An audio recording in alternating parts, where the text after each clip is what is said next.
काय सांगू आता तुला, जसं आमचं लग्न झालंय तसं वाटतं की हुंड्यातच भेटले. जिथं बदली होती तिथं सोबतच येते. गावाकडे पण जाऊन राहत नाहीत. गरम गरम करा, गरम गरम खाऊ घाला, सगळं त्याचं काम. मला तर कटाळा आलाय बाई.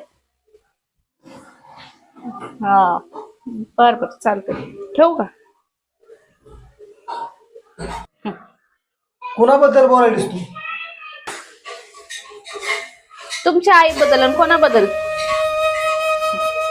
ती आपल्या सोबत राहील नाही तर कुठं जाईल? ती माझी माय आहे. ती मला सोडून कुठं राहणार आहे? हा, असं का बोलायला लागलीस तू? तिला माझ्याशिवाय कोण आहे?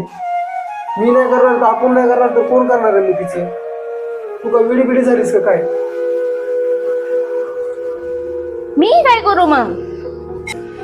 तुला तर माहिती आहे, माझ्या बहिणीच्या लग्नाला 5 वर्ष झाली.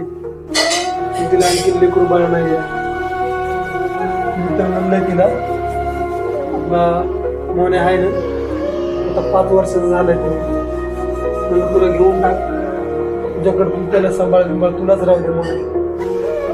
हा, मोन्याला देऊ. तुम्हाला माहिती का किती किती रात्र जागून मी त्याला पाळले पोसले. हा, तुम्ही ठिकाणी हाय, लहान असं मोठं केलंय मी त्याला. तुम्ही देऊन टाकायचं म्हणताय बहिणीला. तुला नुसतं बोललं तर एवढा राग आला. आता आपल्या लग्नाला 8 वर्ष झाली.